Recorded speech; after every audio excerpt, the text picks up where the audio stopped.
Welcome back. और इसी के साथ साथ अभी हमें ज्वाइन किया है जो कि किंग ऑफ दिस सेगमेंट है सुहेल साहब, जो कि एडवोकेट सुहेल। और सुहेल भाई को हम ये कहते हैं कि वो उन हसास बातों पर बात करते हैं, वो उन चीज़ों पर बात करते हैं जिस पर हम बात करना चाहते हैं। ना सिर्फ हम बात करना चाहते हैं बल्कि हमारे हसास टॉपिक। और आज एक वो संजीदा मसला, वो चीज़ जो कि अभी आलम भाई और मैं डिस्कस कर रहे हैं अबाउट द स्टूडेंट फेडरेशन के हवाले से अगर हम बात करें। लेकिन एडवोकेट सुहेल साहब को पहले तो खुशामदीद कहते हैं। अस्सलाम वालेकुम। गुज़िश्ता 14 अगस्त बहुत बहुत मुबारक।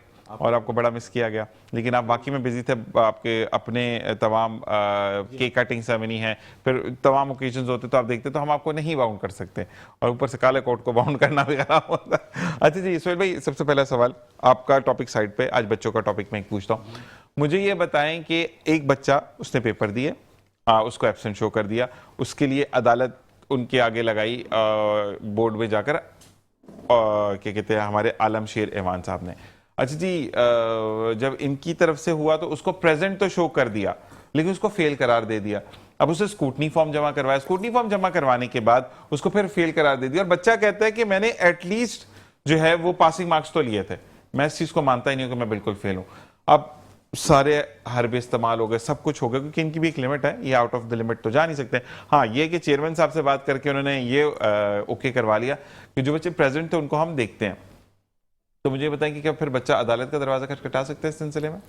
इसमें मुझे जिशान आपकी बातों में दो सवाल महसूस हुए। नंबर वन ये कि एक बच्चा जिसको एब्सेंट डिक्लेयर किया गया और बाद वो तो में क्लियर हो प्रेजेंट कर दिया, वो प्रेजेंट कर दिया, वो तो क्लियर हो गया, उसको फेल भी कर दिया, उसको फेल कर दिया। और दूसरा वो बच्चे जो नहीं, वही बच्चा उसी बच्चे का उसको फेल करार दे दिया गया, उसने स्कूटनी फॉर्म जमा करवाया, उसके बाद भी उसको फेल करार दिया, लेकिन बच्चा कहता है कि मुझे कंफर्म्ड है कि मैंने पासिंग मार्क्स तो लिए थे। अब इसमें उस लड़के का, बच्चे का राइट बनता है, क्योंकि देखिए इसमें सबसे पहले तो एक टेक्निकल एरर सामने आया है जो कि बहुत बड़ा है।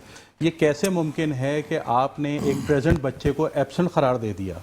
यहाँ से टेक्निकल फ्लॉ सामने आता है बोर्ड का कि एक प्रेजेंट बच्चे को आपने पहले एब्सेंट करार दिया, एब्सेंट करार देने के बाद में इसको फेल कर दिया, तो उसका ह्यूमन राइट वायलेट हुआ है, और वो बिल्कुल कोर्ट का दरवाज़ा खटखटा सकता है, जहां वो ये तमाम बातें बताए, जिस पे कोर्ट कोई कमीशन बना सकती है, कोई टीम बना सकती है, और इस मसले को देखा जा सकता है। उसका राइट है कोर्ट में आने का, बिल्कुल। अच्छा, इसी से एक और रिलेटेड सवाल, फिर हम आपके टॉपिक पर आएंगे।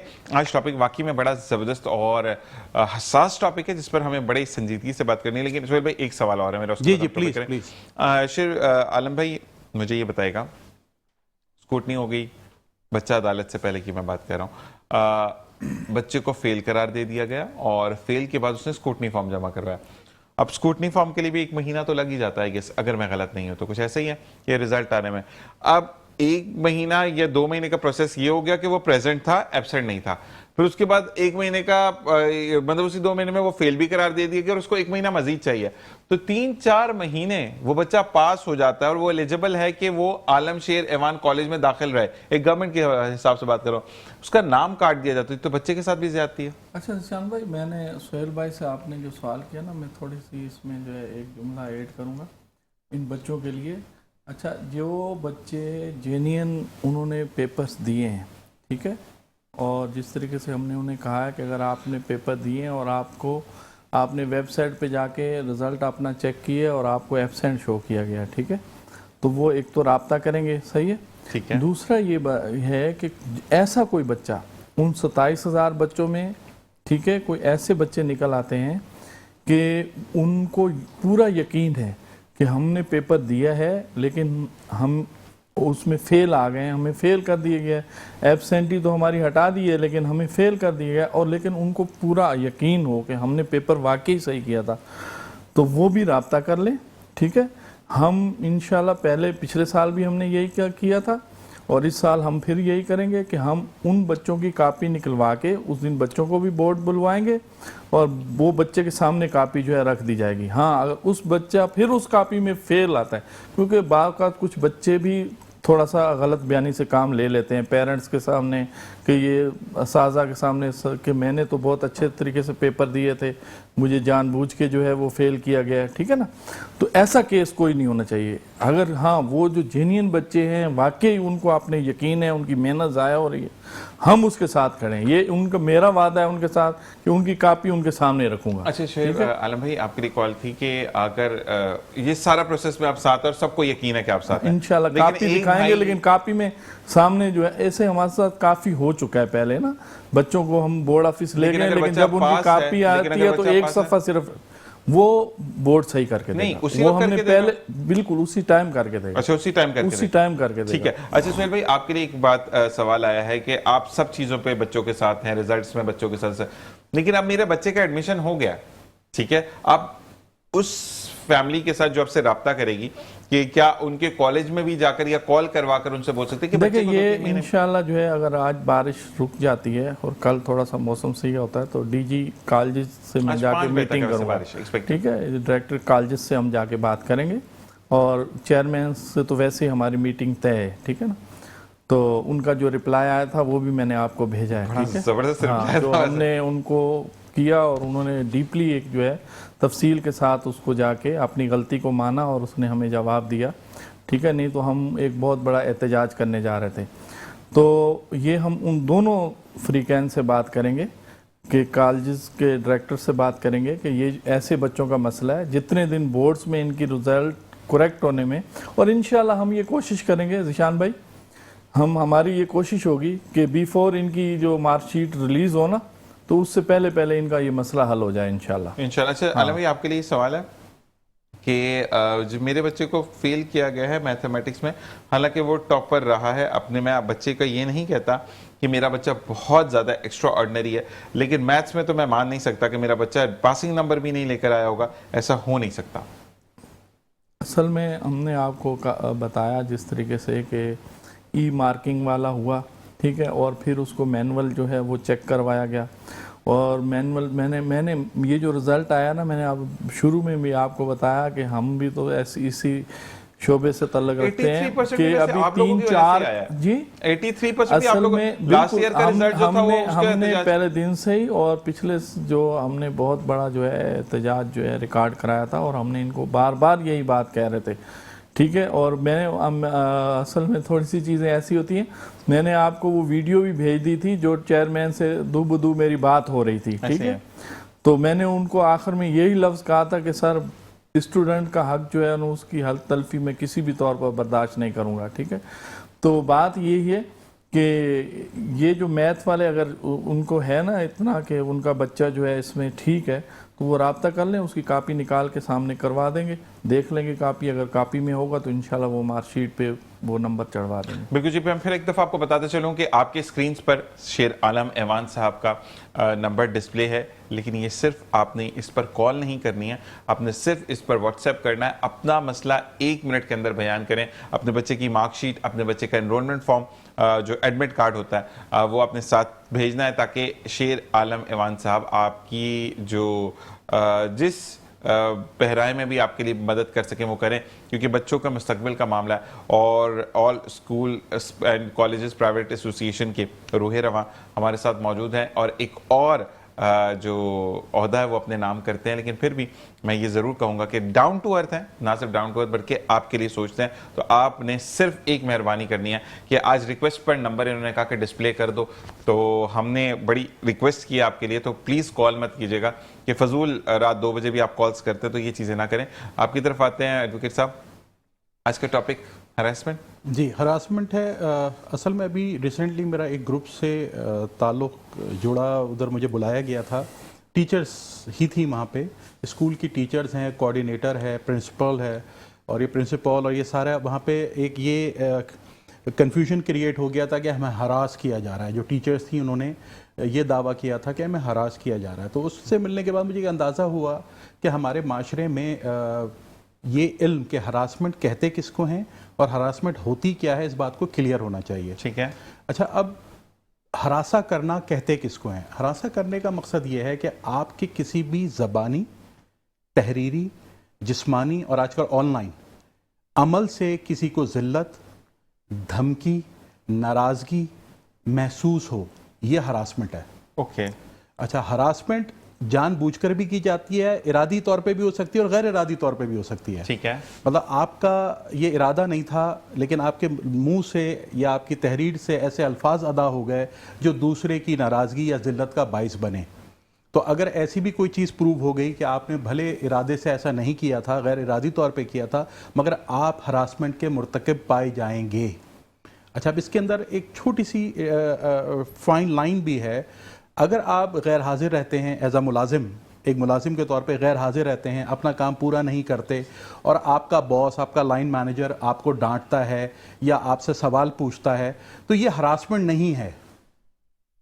अब एक टीचर 15 दिन से एब्सेंट थी, जब वो घर पे जब अपनी नौकरी पे पहुंचती है तो उसके जो भी कोऑर्डिनेटर है या उसके जो भी प्रिंसिपल है वो पूछती है कि भाई तुम क्यों नहीं आई थी, बिला इजाज़त, बिला इन्फॉर्म किए हुए, विदाउट इन्फॉर्मेशन आप एब्सेंट थी, क्यों? वो उसको हरासमेंट कह रही हैं। तो ये हरासमेंट नहीं है, ये हरासमेंट नहीं है।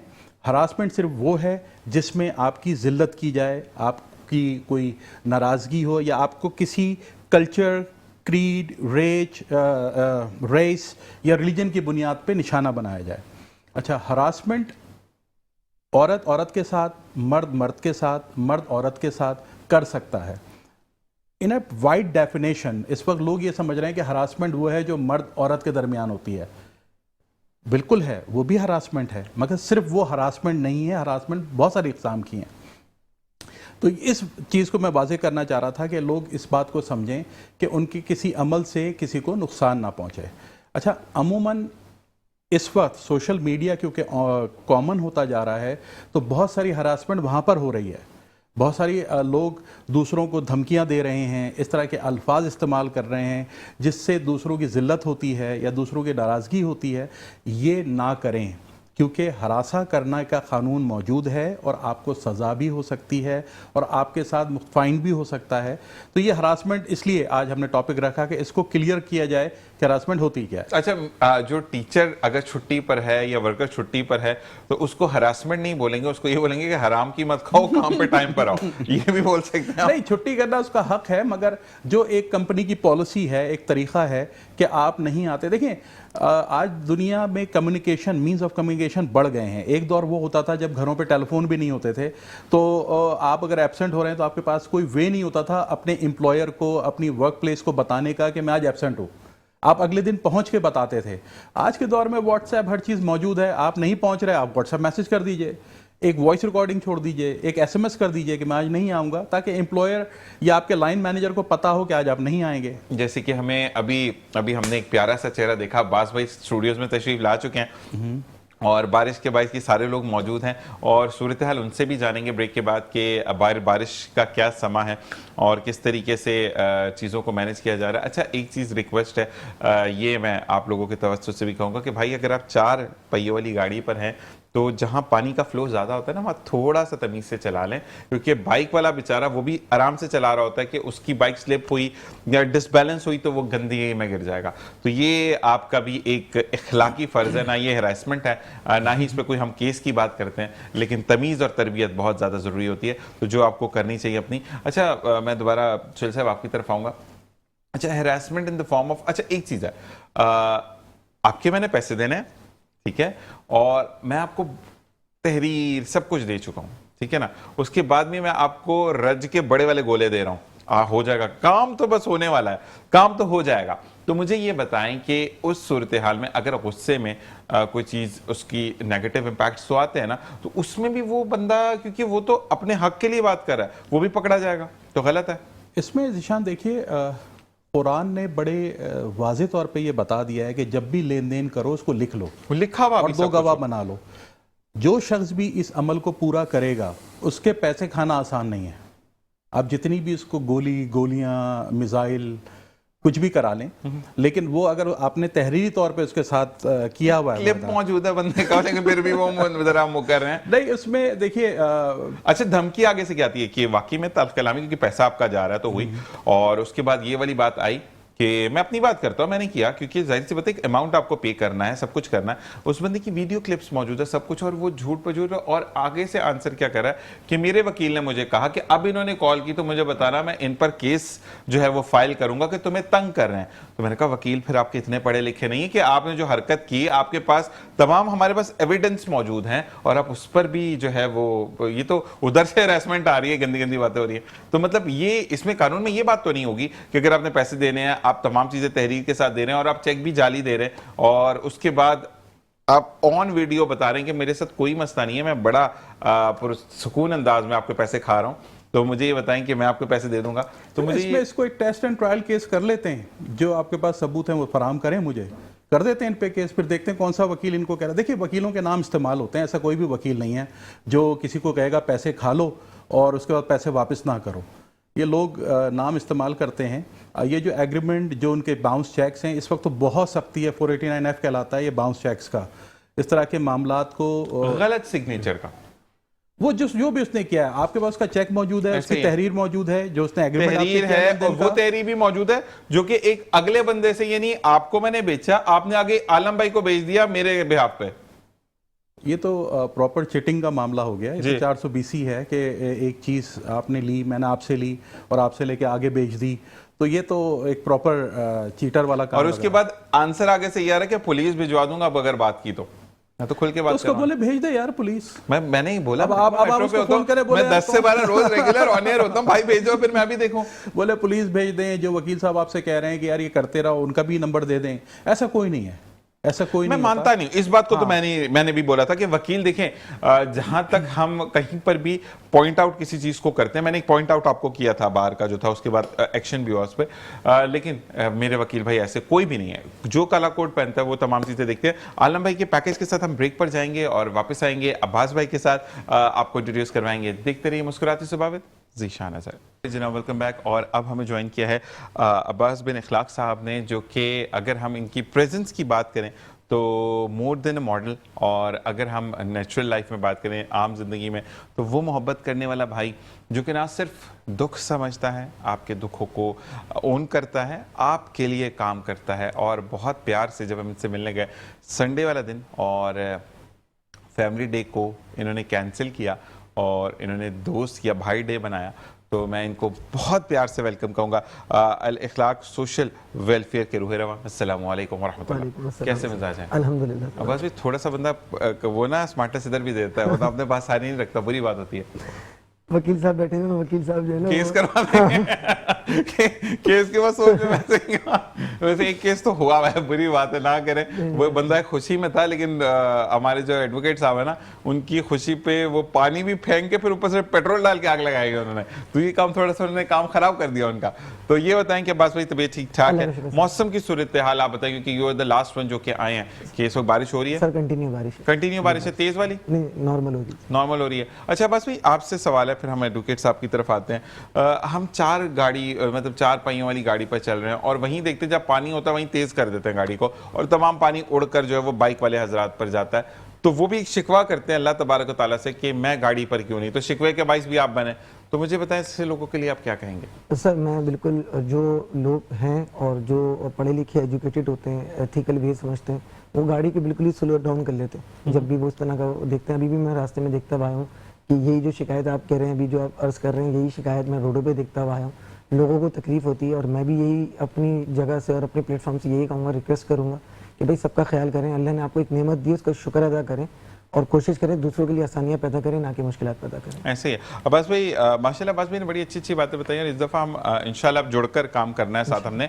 और अब्बास भाई की एक बात मुझे बड़ी अच्छी लगी थी, जो कि मैं ऑन एयर ज़रूर कहूँगा। मेरी इनसे एक बात हुई, उसके बाद मैंने कहा अब्बास भाई ये चीज़ आपको बुरी तो नहीं लगी थी? तो उन्होंने कहा कि ज़ीशान मेरी एक आदत है कि मैं नहीं करना होता तो नहीं करता हूँ, और करना होता तो मैं करता हूँ, और मैंने जब तुम्हें बोला है कि मैं साथ हूँ तो मैं साथ हूँ। ये आपके अल्फाज थे, and love you for that.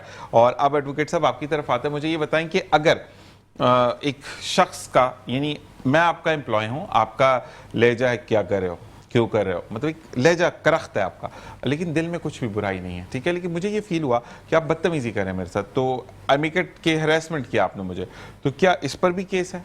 जी हाँ, इसको वर्क प्लेस हरासमेंट के तौर पे जाना जाता है। ऐसे बहुत सारी जगह हैं जहाँ पर वर्क प्लेस हरासमेंट होती है। अब जैसे आपने कहा एक बॉस सख्त है, ऊपर से वो बहुत सख्त है कि दिल का नरम है, सही है। अब ये एक अलग मसला है, लेकिन एक ऐसी भी जगह है जहाँ पे बॉस वाकई आपके साथ ज़्यादतियाँ कर रहा है, और वो उसका जो अंदाज़ तकल्लुम है आपके साथ या अंदाज़ गुफ्तगू है, वो बड़ा ही डिसरिस्पेक्टिंग है। अजीब से नाम से आप, ओए इधर आओ, क्या कर रहे हो, मतलब वो तमाम अल्फाज जो माशरे में आम तौर पे इस्तेमाल नहीं होते, क्योंकि देखिए अल्फाज तो सेम होते हैं, उसका अंदाज़े बयां अल्फाज का मतलब बदल देता है। क्या कर रहे हो, ओए क्या कर रहे हो, इन दोनों में फ़र्क है, अल्फाज एक ही जैसे हैं। तो अगर इस तरह की कोई बात वो करते हैं और इस तरह की बात किसी के साथ हो रही है तो वो हरासमेंट में आता है। अच्छा सुहेल भाई, यहीं पे आपको काटूंगा, एक मैसेज है आपके लिए। मेरा नाम ABC, नाम तो कोई नहीं बताएगा। मैं कराची के इलाके 4 के चुरंगी पर रहती हूँ। मैं एक निजी इदारे में काम करती हूँ और मुझे काम करते हुए 4 साल हो चुके हैं, जबकि मुझसे पहले की लड़कियां डबल प्रमोशन ले चुकी हैं। और जब मैंने प्रमोशन की बात की तो बॉस ने कहा कि प्रमोशन के बदले में हमें क्या मिलेगा। ओह, ये सेक्सुअल हरासमेंट में आता है। आस्किंग फेवर्स, सेक्सुअल फेवर्स, ये हमने लास्ट टाइम भी बात की थी कि इसके बड़े मसाइल इस वक्त माशरे में आ रहे हैं। जो लाइन मैनेजर्स हैं, इवेंट मैनेजर साहब को पता है यूनिवर्सिटी में प्रोफेसर्स के ऊपर केस बने अपने स्टूडेंट्स को सेक्सुअल फेवर्स मांगने का। आगे मजीद उन्होंने लिखा है कि मेरी 4 महीने की तनख्वाह रुकी हुई है और मैं इस मजबूरी की वजह से कि मुझे कभी ना कभी तो मिलेगी। अब ये कहा गया कि अगर हिम्मत है तो तनख्वाह निकलवा के दिखाओ। मैं जिस इदारे को चला रहा हूँ सब मेरे ताबे हैं, तो अगर मैं वकील साहब से बनफ़से नफीस आकर मिलती हूँ तो क्या ये मेरा केस लड़ेंगे? बिल्कुल लड़ लेंगे। लेबर कोड का ये केस है, हरासमेंट भी है, मगर इससे पहले थोड़े से चीज़ें इनको करनी होंगी। ये एकदम जल्दबाजी ना करें इस पर केस करने में। हम इनको थोड़ा सा टाइम देंगे 2-3 महीने का कि ये फलां एविडेंस आप गैदर कर लें। देखिए असल में हमें सबसे बड़ा इशू ये रहता है कोर्ट में आने के बाद एम्प्लॉई और एम्प्लॉयर के दरमियान कि वहाँ पे ये प्रूव करना बड़ा मुश्किल हो जाता है कि ये एम्प्लॉई सच बोल रहा है या झूठ बोल रही है। अच्छा, कानून ने वैसे तो कह दिया है कि कोई भी खातून अगर अकेली तौर पर ये कहती है कि मुझे हरास किया गया है, सेक्सुअल हरासमेंट है, तो उसमें गवाही की ज़रूरत नहीं है, क्योंकि अमूमन ऐसे वाक़यात अकेले में ही किए जाते हैं। कानून, अदालत इस बात को मानती है। वैसे हम पाकिस्तान में रहते ओपनली कर नहीं सकते ना, हम बाहर मुल्क में तो ओपनली भी करना थोड़ा सा मुश्किल हो जाता है। तो ये मामलात हैं। बिल्कुल मेरा नंबर चलता है, उस नंबर पे रब्ता कर लें, मुझे बता दें, मैं इनको फिर बताता हूँ किस तरह से करना है। क्योंकि इनके 2 मसाइल हैं। एक तो ये बता रही है इनको सेक्सुअली हरास किया जा रहा है, और सेकेंडली ये बता रही है इनके साथ तनख्वाह का भी मसला है। तो लेबर कोड इस पर बहुत सख्त है, एक्शन लेबर कोड का। अच्छा, एक और भाई ने मैसेज किया है, इनका नाम ताबिश है। ये लियारी के रहते हैं और साइड एरिया में जॉब करते हैं। इनका जो सुपरवाइज़र है वो अक्सर, क्योंकि मैं कम तालीम में हूँ और काम मैं ज़्यादा करता हूँ और ये सब मानते हैं, लेकिन वो कुछ भी बात हो मुझे ही बात सुनाते हैं। किसी वक्त इंसान की बस हो जाती है। और ये आज से 10 दिन पहले का वाक़या कि मैं 10 दिन से जॉब पे नहीं जा रहा क्योंकि उन्होंने मुझे बाउंड कर दिया कि मैं काम पे नहीं आऊँगा, सिर्फ इस बिना पर कि उन्होंने कहा कि मेरे सर में बहुत तकलीफ़ थी। मैंने ये कहा कि मैं पानी नहीं ला कर दे रहा। देखिए इसमें बेसिकली होता ये फैक्ट्रीज वगैरह में ये इश्यूज कॉमन हैं। ये जो बात इन्होंने की है तो गंदी बात है ये तो। लेबर और सुपरवाइजर के दरमियान ये मामलात रहते हैं। अच्छा, इसमें सुपरवाइजर की भी मजबूरियां हैं और लेबर की भी मजबूरियां हैं। पानी लाना जरूरी तो नहीं कि वो आपको नहीं, मैंने इस पर्टिकुलर केस की बात नहीं कर रहा, मैं जनरल बात कर रहा हूँ कि ये होता है। उसमें जब ये केसेस हमारे पास आते हैं तो हम इनको यही कहते हैं कि सबसे पहले तो आप एक रिटन कंप्लेन करें इस सुपरवाइजर के ऊपर मैनेजर को। देखें, ऐसा नहीं हो सकता है कि किसी भी फैक्ट्री में खुद ही छुट्टी पे और सुपरवाइजर के हट्टे चढ़ रहा हो तो जिशान थोड़ी सी जो ना उनको थोड़ा सा एफर्ट करनी पड़ेगी। देखें, अगर एक ही शख्स के 10 लोग कंप्लेन करेंगे तो एम्प्लॉयर खुद ये सोचेगा कि सुपरवाइजर क्यों इस तरह करता है। सही। इस बात का तयन होना है कि सुपरवाइजर ठीक है या ये ठीक है। तो इनको कंप्लेन करना चाहिए। किसी को, हमारी ना लोग तकल्लुफ से बहुत काम लेते हैं, तकल्लुफ से काम लेते हैं और फिर हमसे ये चाहते हैं कि एकदम से कानून का दरवाज़ा खटखटा लिया जाए। ऐसा नहीं होता। स्टेजेस हैं। अगर आपको एम्प्लॉयर तंग कर रहा है, आपका एम्प्लॉयर से मुराद लाइन मैनेजर। अगर हम एक कंपनी में काम करते हैं तो वो जो आपका लाइन मैनेजर होता है, जो आपका बॉस होता है, वो उस कंपनी का मालिक थोड़ी होता है। कंपनी का मालिक तो कोई और होता है और एक ग्रेडिंग होती है। आप हो सकता है निचले लेवल पे हो, आपसे ऊपर एक लेवल है, फिर उससे ऊपर एक लेवल है, तो 3-4 लेवल आपसे ऊपर हों, तो आप एक कम से कम दरख्वास्त तो लिखिए। मैं लोगों से जो रिक्वेस्ट करता हूँ वो यही करता हूँ कि आप अचानक मेरे पास आते हैं और मुझसे कहते हैं अपने एम्प्लॉयर के खिलाफ हमें कोर्ट में ले जाएं। बिल्कुल आप जा सकते हैं, इसमें कोई प्रॉब्लम नहीं है। मगर तो खुद भी जा सकते हैं, लेकिन प्रॉपर वे से जाएंगे तो जी जीत के आएंगे। आपका केस मजीद स्ट्रॉन्ग होता है जब आप अदालत में आके बताते हैं कि मैं अदालत में आने से पहले ये दरवाजे खटखटा चुका हूँ। अगर हम आपकी बात करें तो आप केस लड़ने जाते हैं तो पहले उसकी स्टडी करते हैं, उसका एक पैराग्राफ बनाते हैं, उसका एक स्केच वर्क बनाते हैं, उसके बाद जाके लड़ते हैं। ऐसे थोड़ी है वो फिल्मों की तरह हाथ में आग लगा के जज को ही भगा देते हैं, ऐसा नहीं होता। तो ये लोग ना इसको देखें, एक तो हमारे यहाँ होता क्या है कि लोग जब रिटेलिएट नहीं करते तो कुछ भी नहीं कहते, हर चीज सहते रहते हैं। और जब बस हो जाती है तो फिर वो आके कहते हैं सबको आग लगा दो। ये तरीका नहीं होता। फटता है तो फिर काम खराब होता है। नहीं, लेकिन देखें, आपने हर जगह पे मीडियोक्रेसी रखनी है, मतलब आप मीडियम वे को लेके चलें। पहले एम्प्लॉयर को शिकायत तो करें, अगर आपकी पहुंच नहीं है आप एक एप्लीकेशन लगे TCS कर दें, पोस्ट कर दें, फैक्स कर दें, व्हाट्सएप कर दें, ईमेल कर दें, कुछ नहीं तो फेसबुक पे जाके उसके आईडी पे कमेंट कर दें। यही बात है, आप करें तो सही, अगर आप हक पर हैं तो इसका हर चीज़ का एक तरीका है। तो ये साहब जैसे कह रहे हैं, तो इनको सबसे पहले अपने उस सुपरवाइजर से ऊपर जो लोग हैं उन्हें पूरे हकाइक लिख के कि ऐसा क्यों हो रहा है, अब पानी ना लाने के ऊपर अगर ये वाले मामलात हो रहे हैं तो ये किसी तरह भी काबिल कबूल नहीं है। बिल्कुल ऐसा ही है। और साथ साथ बिल्कुल एडवोकेट साहब ने सही कहा। अब्बास भाई, आपके लिए मैसेज आया कि आपको, अब्बास मेरा नाम तंजील है और मैं कराची की रहने वाली हूँ। अब्बास को मेरा ये कहना है कि आप एस्थेटिक का कोर्स करें और यकीन करें कि आपका क्लिनिक खुलने से पहले 4 घंटे पहले ही रश लग जाएगी। तो अब क्या कुछ है सूरत हाल एस्थेटिक में आने की? उनको मैं ये कहना चाहूँगा, अब हम उस पढ़ाई को छोड़ के, हम जिस पढ़ाई को हमने कंटिन्यू किया था और ख़त्म के करीब हैं, तो बहुत दूर हो गए अब हम। तो वैसे मैं जो हूँ वो पोस्ट ग्रेजुएट PhD कर रहा हूँ माशाल्लाह, तो सोशल साइंसेस के अंदर। तो अब उसी पे फोकस करेंगे, किसी और पे जाएंगे तो अपना वे हम जो है ना वो खो बैठेंगे। तो इसलिए उनसे तो मुझे ये बताएं कि आप, अच्छा, PhD ईजीएस्ट है या टफ है? टफ है। मेरा MPhil कंप्लीट हुआ है अभी, रिसर्च मेरी अभी कंपाइल होकर मैंने पुटअप करवाई है। उसमें ये होता है कि सर जिशान भाई कि हमें जो है ना, एक तो होता है ना बाइसनेस, हमारे MPhil के अंदर बाइसनेस नहीं है। मास्टर्स तक तो टीचर हमें फेवर कर देते हैं, कोई अच्छा पढ़ने वाला है अगर उसकी अटेंडेंस है तो टीचर अकोमोडेट करते हैं। लेकिन MPhil के अंदर ऐसा नहीं होता। MPhil के अंदर आपका काम जो है ना वो आपको मनवाता है। आपकी रिसर्च बाइस तो नहीं है, आपका हाइपोथेसिस, बहुत सारी चीजें इसके अंदर। तो मुझे बताएं कि जो आप जिस पे आप, क्योंकि बेसिकली आपका जो PhD है ये रिसर्च है, आपको किसी भी एक चीज को फोकस्ड करने के लिए आपको रिसर्च का टॉपिक खुद सेलेक्ट करना होता है या आपको टीचर की तरफ से एडवांटेज मिलता है कि नहीं आप इस पर रिसर्च करो? सर उसके लिए ये होता है कि MPhil के अंदर हम लोग टीचर्स को जो है ना वो कुछ टॉपिक्स अपने लिख कर देते हैं, ईमेल करते हैं कि ये 1 से लेकर 5 तक ये टॉपिक्स हैं, इनमें से कोई बेहतरी अगर हो सकती है तो वो कर दें, या इनमें से हम कोई सिलेक्ट करना चाहते हैं तो आप वो देख लें। तो टीचर जब उसको ओके कर देता है देन फिर हम उस पर रिसर्च अपनी स्टार्ट करते हैं। सर अच्छा, ये रिसर्च 1 मैन होती है? क्योंकि मुझे भी एक शौक चढ़ा PhD का। तो मुझे बताएं कि अगर जिंदगी रही तो मुझे ये बताएं कि इसका जो रिसर्च वर्क होता है ये 1 मैन शो है या आपको ग्रुप में आप करते हैं कि 3-4 लोग मिलकर करेंगे? सर वैसे तो होता है 1 मैन शो है, लेकिन ग्रुप के बगैर किया नहीं जा सकता। क्यों नहीं जा सकता? ओपन की इसमें थोड़ा सा ऐड कर देता हूँ। असल में MPhil के अंदर होता ये है कि रिसर्च मेथोडोलॉजी और वो तमाम तरीके आपको पहले 2 सेमेस्टर्स में पढ़ाए जाते हैं, पूरा साल पढ़ाए जाते हैं कि रिसर्च होती कैसे, कैसे आपने रिसर्च करनी है। उसके बाद टॉपिक आपको वो दिए जाते हैं जिससे आपका कंसर्न नहीं होता। अच्छा, हो सकता है इनको क्रिप्टो करेंसी मिल जाए, सही, हो सकता है इनको मनी लॉन्ड्रिंग मिल जाए, हमारा कोई टॉपिक मिल जाए। यही रिसर्च है कि आपने फिर जाके उसको खोदना है, घुसना है, देखना है इसके बारे में दुनिया में क्या हुआ है, and then it will come up.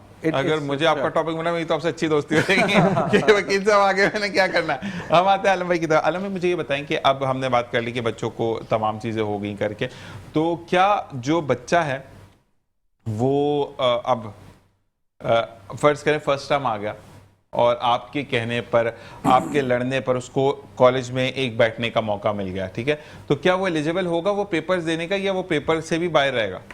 नहीं, मैंने जिस तरीके से आपको कहा कि पेपर्स जो हैं वो तो अप्रैल मई में होते हैं ना, तो बहुत टाइम होता है, ठीक है, अभी हमारे पास बहुत टाइम है, क्योंकि वो तो जो बोर्ड्स का एडमिशन का प्रोसीजर मैं फर्स्ट टाइम की बात कर रहा हूँ, इन कॉलेज जो पेपर होते हैं। अभी तो क्लास ही नहीं शुरू हुई ना, तो कब से एक्सपेक्ट? अभी 18 तारीख तक तो उन्होंने फिर डेट को जो है वो एक्सटेंड किया था, ठीक है ना। अभी यही कंप्लेंट्स आएंगी, अभी बच्चे जो है आगे पीछे जाएंगे, क्योंकि फर्स्ट वीक जो है वो तो हमने जश्न आज़ादी में गुजारा है ना, तो अब इंशाल्लाह इसमें अब जाएंगे। अभी ये हाँ, अभी तकरीबन 1 सितंबर से जो है ये न्यू क्लासेस जो है वो स्टार्ट होंगी इंशाल्लाह। सितंबर से हाँ, फिर बिल्कुल ये बैठ जाएंगे बच्चे इंशाल्लाह। अच्छा, कोशिश होगी हमारी। आपके स्कूल्स के अंदर जो स्कूल सेक्शन है वहाँ पर टर्म्स हो गए, फर्स्ट टर्म स्टार्ट हो गया? नहीं, अभी नहीं, अक्टूबर में होगा। अक्टूबर में होगा, ठीक है जी। रज की गर्मी होती है अक्टूबर में। हम जो है मंथली जो है वो टेस्ट लेते हैं और हाफ ईयरली और एनुअल लेते हैं। ये जबरदस्त है, ये स्कूल का क्योंकि वो हाँ, बाकी क्योंकि ये थोड़ा सा ना बच्चों को पढ़ने का भी टाइम देना चाहिए। अगर उसको हम सिर्फ इस एग्ज़ाम में ही गुजारते रहेंगे, बाकी जो है फर्स्ट 1 मंथ में जो है वो टेस्ट आराम से जो है टीचर्स क्लासेस में लेते रहते हैं, कंडक्ट हो जाती है। जी बिल्कुल। सुहेल साहब आपकी तरफ आता है, मुझे ये बताएं कि अगर एक खातून है वो आती हैं घर से उठकर कि मेरा जो देवर है या मेरा जो बड़ा जो होता है उनकी नज़र मुझ पर सही नहीं है, सेक्सुअल हैरेसमेंट करते हैं, लेकिन उनका बंदे का कोई लेना देना ही नहीं होता, ये पर्सनल जेलसी में जो है वो कहती हैं कि मुझे ये, तो इस केस को अगर हम सामने रखते तो इस पे क्या फैसले होते हैं? देखें, इसमें अमूमन लोग इस चीज़ को साबित कर ही नहीं पाते। जो बेचारियों के साथ ये हो भी रहा है वो भी साबित नहीं कर पाती हैं। ओके। देखें, हमारा एक ना सोशल फैब्रिक है, हम हर चीज़ को, जैसे मुझ जैसा वकील ये हर मामले को अदालत में ले जाने का मशवरा नहीं देता।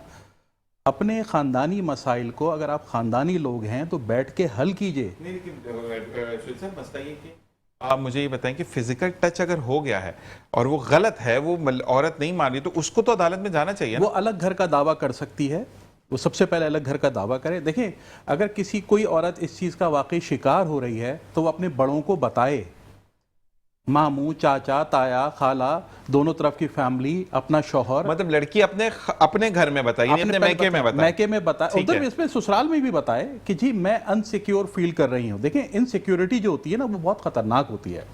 अगर किसी भी औरत को इनसिक्योरिटी फील हो रही है अपने देवर से या जेठ से या किसी भी तरीके से, तो ये शौहर की जॉब है, शौहर का ये काम है सबसे पहले कि उसको सिक्योरिटी फराहम करे।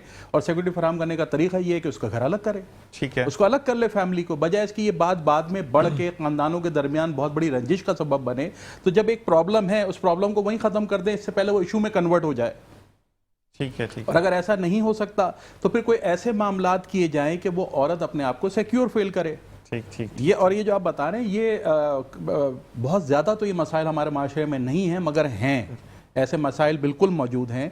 और इस्लामी तौर पे तो वैसे भी औरत को मना किया गया हुआ है देवर और जेठ और इन लोगों के साथ किसी भी किस्म के रिलेशनशिप के लिए, मतलब जितना हद्दुल इम्कान गैप है उसको रखना चाहिए। और जब आप गैप रखते हैं तो गैप में बड़ा आसानी हो जाती है। अच्छा जी, अब वापस आएंगे ब्रेक से, तो अब्बास भाई से पूछेंगे कि माशाल्लाह आप अगर पीएचडी कर रहे हैं तो कुछ स्टूडेंट्स भी हैं जिनको आप गाइड करते हैं, क्योंकि बीइंग अ टीचर, ये गाइडर, क्योंकि मैं जो गाइडर बेहतरीन होता है वो बेहतरीन टीचर भी होता है, तो क्या वो बच्चों को पढ़ा भी रहे हैं या इनकी इस्लाह कर रहे हैं, ये तमाम चीज़ें जानेंगे। ब्रेक के बाद देखते रहिए मुस्कुराती सुबह विद ज़ीशान सर।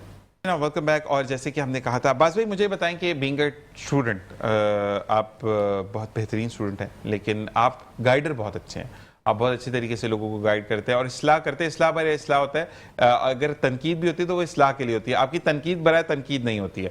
तो मुझे ये बताएं कि कुछ स्टूडेंट्स भी हैं आपके, टीचर भी हैं आप? सर मैं तो खुद वैसे स्टूडेंट हूँ, मैं तो अपने आप को स्टूडेंट नहीं समझता हूँ। मेरे जितने भी टीचर्स हैं बड़े हम्बल रहे हैं और मैं उनको अपना दोस्तों की तरह रखता हूँ। मेरे अपने स्टूडेंट भी हैं और हमारा जो आपने ग्रुप की बात की थी रिसर्च के ऊपर, तो हमारा ग्रुप है, मेरी बहुत अच्छी कुलीग हैं और गवर्नमेंट टीचर भी हैं, वो मिस रबिया, वो बहुत एक्सपर्टीज़ है उनके पास। वो यूएसडी के अंदर जितने भी अमेरिकन की एमफिल होती है, पीएचडी होती है, वो तमाम लोग वो ऑनलाइन कर रही होती हैं। इस तरह के और 2-3 हमारे दोस्त और भी हैं, वो भी कर रहे होते हैं। फिर हम लोग ये रिसर्च करने के बाद फिर उसको चेक करते हैं कि उसमें एआई कितना इस्तेमाल हुआ, प्लेजरिज्म कितना इस्तेमाल हुआ, ये बेसिक चीज़ें होती हैं। जब हम कहीं पुटअप कर रहे होते हैं रिसर्च, तो हम ये चेक करना होता है, क्योंकि स्टैंडर्ड जो होता है वो 15% से नीचे होना चाहिए प्लेजरिज्म, एआई जो है वो 5% से नीचे आपका होना चाहिए। तो ये भी देख रहे होते हैं साथ में। और जो बच्चे होते हैं उनको गाइडलाइन देते हैं, फ्री ऑफ कॉस्ट देते हैं हम लोग, कोई चार्ज नहीं करते, कोई हम लोग पेमेंट नहीं करते। कोई गाइडलाइंस लेने आता है, कोई हमसे मशवरे लेने आते हैं, हम देते भी हैं। इवन कि हमारे पास आपने देखा भी ऑफिस में कुछ हमारे पास बुक्स वगैरह भी रखी होती हैं, तो वो लोगों के लिए रखती हैं, जो आए अपने हिसाब से बुक जो पसंद आती है वो बुक ले जाए, फ्री ऑफ कॉस्ट, कोई पैसे नहीं है हमारे पास। अच्छा, लेकर जाए वो वापस करिए, वापस की होगी? सर वो तो उसका अपना ईमान है। अच्छा, नहीं वापस करना जरूरी है, क्योंकि देखिए जब मैंने पढ़ लिया, मेरे बाद सुहेल साहब ने अगर आपसे लेके गए या हमारे आलम भाई आपसे लेके गए, तो इनका फर्ज बनता है कि वापस दे। हो सकता है ज़ीशान लेने आए, हो सकता है बाद में अब्बास को ये काम चाहिए, तो ये हमारा वाकई में फर्ज है इखलाकी भी। अभी तक वापस तो कोई नहीं आई होगी, वो मुझे पता है। वो अच्छा वो वाली बात है कि वो फिर बड़ी बड़ी सिखा बुक सजा के और कहती मुझे तोहफा मिला था। विशाल, एक मुफक्किर ने इस पे ये कहा है कि अच्छी किताब की चोरी जायज़ है। ये ऐसी, मतलब मैं किसी को चोरी पे आमादा नहीं कर रहा, मगर एक मुफक्किर का ये कौल है कि अच्छी किताब की अगर चोरी, इसको अगर इस तरह रिफ्रेश नहीं, करूं लेकिन कि अगर अगर हम चोरी इसको जायज हो इस्लाह तो की किसी नजर अच्छी से किताब देखें की तो जायज अच्छी है। जैसे कि फर्ज करें, मैं ऑनेस्टली ये बात करता हूं कि मेरी इनसे बात हुई और हमने अब्बास भाई को चुरा लिया कि अब आपने हमें एक दिन देना है, ऐसी है बात भाई, तो चुराना ये बेहतर है, ठीक है। लेकिन अगर मेरा चुराना इस वजह से हो कि अब्बास भाई के माशाल्लाह लिंक्स हैं और मैं किसी को थ्रेटन करूं, मैं किसी को तंग करूं, तो वो गलत चोरी है, ठीक है। चोरी का जो आंसर है वो डिफरेंट है ना, जो आपका कहने का कि इल्म फैलाओ। अगर फर्ज करें उसका मकसद यह है कि मैं एक पूरा दिन प्रॉपर काम करता हूं और मुझे रात में 1 घंटा मिलता है बुक पढ़ने का, तो फिर मेरा हक है उसको चोरी करके मैं रात में पढ़ूं जरूर, ताकि अगले जब जिंदगी में मैं आगे बढ़ूं 1 साल या 2 साल बाद, तो मैं उस बुक का हवाला देकर बात करूं। तो बड़ी ऐसी मालूमाती किताबें पाकिस्तान में बहुत कम है। हमारे पास सबसे बड़ा इशू यही आता है कि सोशल मीडिया पे या ऑनलाइन आपको बेइंतहा बकवास मिलेगी, काम की कोई चीज़ फ्री नहीं है। गूगल पे काम की कोई चीज़ फ्री नहीं है पूरे। जी सोशल मीडिया पे आप जाएं तो सही, आपको कोई भी काम की चीज़ फ्री नहीं मिलेगी। आप जैसे किसी चीज़ पे जाएंगे पता लगेगा $10 $20 अ मंथ है, ये लाइब्रेरी में पड़ी हुई है।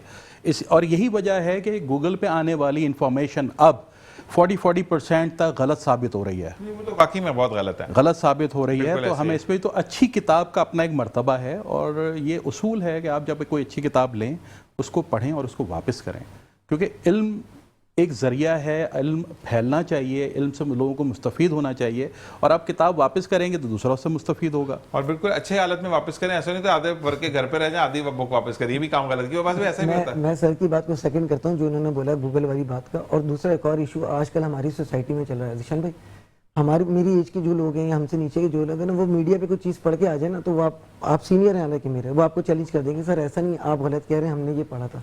अच्छा, मेरे एक जगह ऐसा हुआ, मैंने बोला आपने कहाँ से पढ़ा था? कहा मैंने सोशल मीडिया से पढ़ा। मैंने बोला आपने पढ़ लिया, आप उसको जस्टिफाई करके दिखा दे मुझे, नहीं हो सकती वो चीज़। मैंने बोला मैं आपको बुक से जस्टिफाई कर सकता हूँ, बुक आपको जस्टिफाई कर दे देगी, आपको रेफरेंस देगी, आपको बताएगी, लॉजिक बताएगी। सोशल मीडिया लॉजिक नहीं बता सकता। तो मैं अपने दोस्तों को जो भी पढ़ लें उनसे रिक्वेस्ट करूँगा कि भाई आप लोग बुक्स पे फोकस करें, बुक्स से पढ़ें। बुक्स बेहतरीन दोस्त होती हैं जो आपको बहुत कुछ सिखाती हैं, एथिकल वे भी सिखाएंगी, इमोशनल भी सिखाएंगी, कैसे आप लोगों ने अपने रिश्तों को रखना है ये भी सिखाएंगी। सोशल मीडिया से वो पार्ट टाइम इंजॉयमेंट है, इंटरटेनमेंट है, उसको वहाँ तक रखें और जो नॉलेज है इजी एक्सेस वाली वो लें, ज़्यादा उसके अंदर इंटेन अपने आप को ना करें। मैं इस बारे में भी कहूँगा कि मैंने 2 जगह अस्तगफिरुल्लाह हदीस पढ़ी, उनका मफहूम बिल्कुल गलत था। ऐसे ही मतलब वो तो हदीस बेस ही नहीं करती और उसको सोशल मीडिया पे डाला हुआ। तो मकसद ये कि मुझे ये बड़ा सब जब मैं आऊँगा तो मुझे ये कहा जाता है कि मैंने एक ट्रांसमिशन आई थी रमज़ान से पहले रजब में। अच्छा, मैंने कुछ हदीसें कोट की ना, तो रमीज़ खान जो कि प्रोड्यूसर ऑफ द शो हैं, उनसे मैंने कहा कहाँ से पढ़ी थी? मैंने कहा सोशल मीडिया से मैंने देखी हैं। तो कहते चलो चलते सईद बुखारी देखने।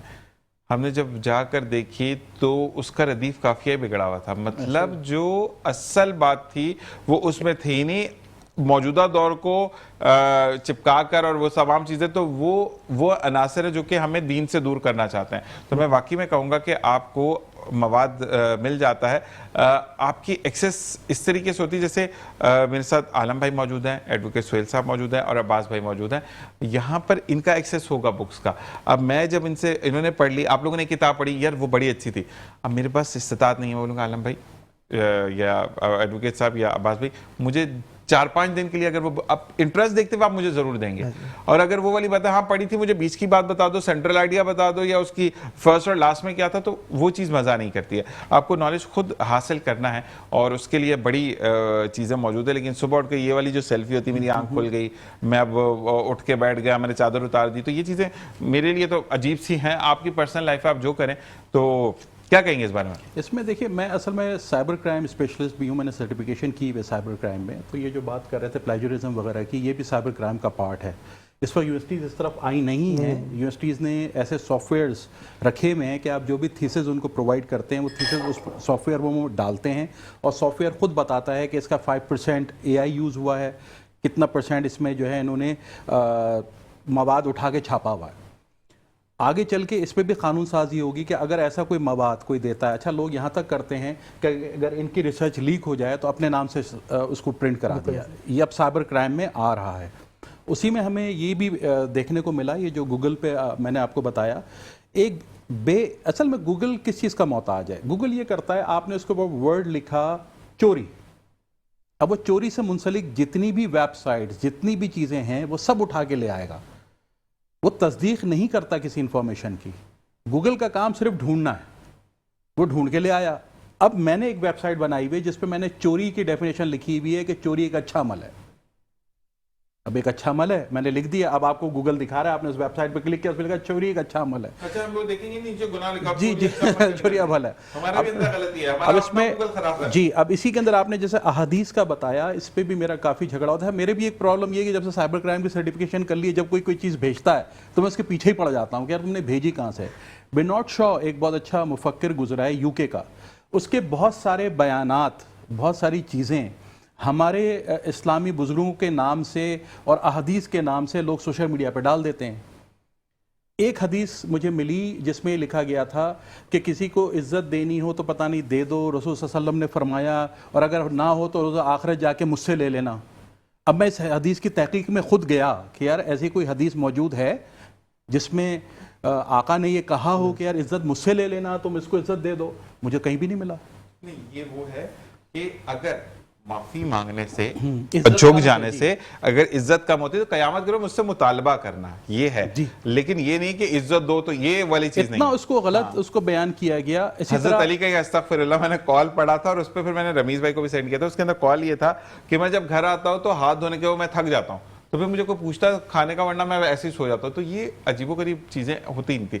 हजरत अली रजी अल्लाह तआला अन्हु का तो जामिया कॉल है, मतलब बेहतरीन से बेहतरीन के मुझे बड़ा अच्छा जिनका लगता है कि जुबान एक दुकान है और आपकी जो अखलाक एक दुकान है और जुबान उसका ताला। जब ताला खुलता है तो पता चलता है कि दुकान जो है वो हीरो की है या कोयलों की है। तो मकसद ये है कि उनकी तो बात ही जामिया थी, गहरा समंदर था हर बात में, लेकिन बात जामिया, उनकी जो कॉल थे वो थे। तो बस ये वाली चीज। अच्छा, मुझे एक सोहेल साहब, मुझे बड़ा रिक्वेस्ट है आपसे भी, अब्बास भाई आपसे भी और आलम भाई आपसे भी, जो आजकल आपने देखा होगा कि अगर ये अल्लाह का नाम 4 लोगों तक नहीं बोले, तुम्हारी माँ मर जाए, बाप मर जाए, तुम्हारी जिंदगी में बर्बादी आ जाए, तो ये बंदा किधर है, ये मुझे चाहिए। ये बंदा, इसको पकड़ के मैंने इतना कुटना है ना जिसकी कोई हद नहीं। जब आपको याद होगा मोबाइल नया नया आया था, मेरा ख्याल आप उस पर छोटे होंगे, ये तो जब नए नए क्या कहलाता था, जीएसएम नहीं था, जीएसएम से पहले कौन सी सर्विस होती थी जो पाकटेल वगैरह जो आया था, यार तुम तो इतने बड़े नहीं हो लेकिन चलो।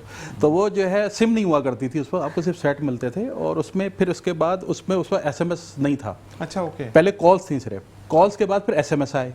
एसएमएस बड़े महंगे होते थे उस दौर में, आप लोग तो फ्री एसएमएस मिल रहे हैं, उस दौर में बड़े महंगे एसएमएस होते थे, रिसीव करना भी करना भी पैसे कटते जी जी, रिसीविंग के भी। तो दोनों के पैसे कटते। उस वक्त तक जो है ना वो मोबाइल बड़ा सेफ रहा। उसके बाद जैसे जैसे सिम आती गई, मोबाइल सस्ता हो गया, तो फिर वो सबा इन्वेंट हो गई कि मैं अस्पताल में खड़ी हुई हूँ और मुझे बिल पे करना है और उसका एसएमएस 4000 रुपए भेज दें, फलां भेज दें। सबा कभी मिली नहीं। हाँ, वो सबा मुझे भी उसकी तलाश है, वो सबा की आज तक तलाश रही, सबा वो मिल के नहीं दी। काफी साद मिल गए, हालांकि हमारे रेस्टोरेंट खोल रहे, सबा आए तो ओपनिंग करे, लेकिन वो जो है सबा मिल ले रही। तो यही वाली जो आपकी बात है कि इसको आगे भेजोगे तो ऐसा होगा, और ये अच्छा ये हो क्यों रहा है? बेसिकली सोशल मीडिया बहुत सारे लोगों को नहीं पता कि कमाई का जोन है। जब आपकी पोस्ट लाइक होती हैं, कमेंट होती हैं या शेयर होती हैं, तो आपकी विजिबिलिटी बढ़ती जाती है और आपकी पॉपुलैरिटी बढ़ती जाती है उस स्पेसिफिक चैनल के ऊपर। लेट्स से अगर आप फेसबुक के ऊपर हैं और आपकी पोस्ट को बहुत लाइक किया जाता है, कमेंट किया जाता है, शेयर किया जाता है, तो आप खुद ब खुद आपकी ग्रेडिंग जो है एल्गोरिथम्स में ऊपर जाने लगती है। फिर ज़ीशान की हर चीज़ जो भी ज़ीशान पोस्ट करेंगे वो ज़्यादा लोगों तक पहुँचेगा विदाउट एनी कॉस्ट। इस चीज़ को करने के लिए उन्होंने क्या किया, इस चीज़, अब मुसलमान हम हैं जज्बाती, अब जहाँ पर भी लिखा हो कि यार इसको करने से अल्लाह आपको 10 नेकियां दे, अब वो एक सिंपल सा अमल है। आप वो कह रहा है कि मेरी पोस्ट अगर आप लाइक करेंगे तो अल्लाह आपको 10 नेकियां दे। मैं इस चीज को एग्री करता हूं कि दुरूद पाक पढ़कर ये अपने एक बंदे को भेजें, तो दुरूद पाक तो मैंने भी पढ़ा, अच्छी चीज है। लेकिन अब जो मुझे सबसे ज्यादा गुस्सा आता है वो एक जगह, एक देखा तौबा नऊज़ बिल्लाह, लेकिन बताना इसलिए जरूरी कि इंफॉर्मेशन देनी है और मेरा कोई मकसद नहीं है यहाँ पर। मैं हाथ जोड़कर सबसे ये कहता हूँ कि इस चीज़ों को प्रोवोक ना करें कि एक जगह पर पूरा टोटल बीच दिखाया गया फुल टाइम। अब आप समझ जाएं कि मैं नेशनल टेलीविजन पे मैं नहीं बोल सकता, और उसके बाद एकदम से अल्लाह का नाम होता है, उसको तो बहुत शौक से देख रहे थे, अब अल्लाह का नाम लाइक करो। इतनी घटिया मवाद है ये। मतलब ये मैं कंफर्म कहता हूँ कि पाक मुसलमान बंदा तो नहीं करेगा, ये वही हथकंडे इस्तेमाल करे जो कि इस्लाम के खिलाफ लोग हैं। यार ये इस बातों से भी ज़िशान, ये तो जो कर रहे हैं वो तो बदबख्त अपनी जगह हैं। अभी आपने जो नया ट्रेंड सोशल मीडिया पे देखा है, टिकटॉक वीडियोस में देखा है, जो हमारी औरतें गांव देहातों में बैठी हुई हैं, अजीब अजीब से कपड़े पहन के वो वीडियोस बन रही हैं। अभी एक कपल पकड़ा गया है रिसेंटली जो बहुत ज़्यादा वल्गैरिटी शो कर रहा था। ये तो बहुत ही ख़तरनाक सिंध में जा रहा है इस पर डायरेक्शन। हमें इस पे ना सिर्फ कानून साजी तो मौजूद है, उसकी इम्प्लीमेंटेशन करानी पड़ेगी। 2-4 लोगों के ऊपर एफआईआरें दर्ज करनी होंगी। फ्रीडम ऑफ स्पीच का मतलब ये नहीं होता जैसे कि दुनिया ने इसको कहा, क्या फ्रीडम ऑफ स्पीच का मतलब है आप हर चीज़ पे बात कर लें? नहीं, आपके पास फ्रीडम ऑफ स्पीच है, आप मेरे मजहब पे गुफ्तगू नहीं कर सकते। हम किसी के मजहब पे भी नहीं कर हाँ, सकते। इसी तरह मैं आपके मजहब पे नहीं कर सकता। हाँ, आपको मेरे मजहब से कोई प्रॉब्लम है, मेरा कोई एक्सट्रीमिज्म है, आप वो डिस्कस कीजिए मेरे साथ, मैं उस पर डिस्कशन बिल्कुल करूंगा। लेकिन मेरे फेथ पे, मेरे बिलीफ पे ना मैं कर सकता हूँ ना आप कर सकते हैं। इसी तरह सोशल मीडिया पे मेरी ये अरबाब इख्तियार से रिक्वेस्ट है कि ये जो वीडियोस अब आना शुरू हुई हैं इनको ट्रैक करें। आपके पास FIA का विंग भी है, सेल भी बना हुआ है। ये जो कपल्स सिर्फ पैसे कमाने के लिए, वही मैंने कहा व्यूवरशिप बढ़ती है तो पैसे बढ़ते हैं, उसके लिए जो अमल हो रहा है इस पे फौरन कोई कार्रवाई होनी चाहिए। तक सभा ही अच्छी थी जब तो पैसे मिलते थे। अच्छा बात भाई, जाते जाते क्या कहेंगे हमारे देखने वालों के लिए? जाते जाते यही कहेंगे आपके व्यूवर्स को कि इंशाल्लाह अपकमिंग वीक्स के अंदर बहुत सारे प्रोजेक्ट्स आ रहे हैं और तमाम हमारे मेहमान भी साथ बैठे हैं, तो इंशाल्लाह मिलकर बहुत अच्छी एक्टिविटीज़ लेके आ रहे हैं और सोसाइटी की हेल्प आउट करेंगे, सोसाइटी को इन्फॉर्मेशन देंगे, अच्छी इन्फॉर्मेशन देंगे और अच्छी चीज़ें बताएंगे। और हमने एक बात जो मैंने अब्बास भाई से ऑन एयर उस वक्त भी की थी, एक दफ़ा दोबारा रिपीट करता हूँ कि कुछ लोगों ने कहा कि हम कोशिश करेंगे उन लोगों को इनरोल करने की जो कि मैट्रिक और इंटर बेस और जॉब करना चाहते हैं। अब्बास भाई ऐसा ही है, इंशाल्लाह इसको कहते हैं। बहुत बहुत शुक्रिया अब्बास भाई आपका। और आप क्या कहना चाहेंगे? मैं तो ज़िशान भाई यही कहना चाहूँगा कि मेरा सेशन तो गुजर चुका था और आपने मुझे बाउंड करके बिठाया। बारिश हो रही, हम नहीं चाहते आप बीमार। तो मैं अब दोनों मेहमानों को सुन रहा था और देखने वाले बोलेंगे ये तीसरा क्यों नहीं बोल रहा, उनको तो अंदर की बात का नहीं पता। और सुहेल भाई माशाल्लाह इनका बहुत ज़बरदस्त, वैसे जिस दिन मैं ना हूँ स्टूडियो में और ये आए हूँ तो मैं इनको सुनता हूँ, बहुत अच्छा माशाल्लाह इनका तरीका भी बहुत अच्छा है। और एक चीज़ देखते हैं कि जिस तरीके से हम लॉयर्स के पास जाते हैं ना तो वो चीज़ों को कहते हैं आओ 1 मिनट में हम आपका केस जो है ना दायर करते हैं, ये और चीज़ों का स्टार्ट करते हैं। खत्म हो गया टाइम, लोग जो होते हैं अच्छी थिंकिंग खत्म हो गया तो बस ठीक है। ओके अल्लाह हाफिज़। फिर यहाँ पे मैं भी चाहूँगा इजाजत इस दुआ के साथ जा रही है। खुश इंशाल्लाह कल आपसे मुलाकात होगी। अपना प्यारों का ख्याल रखिएगा। पाकिस्तान जिंदाबाद, पाक आर्मी पाइंदाबाद। दुआओं में हमारी entire team of metro news को याद रखिएगा। अल्लाह निगहबान।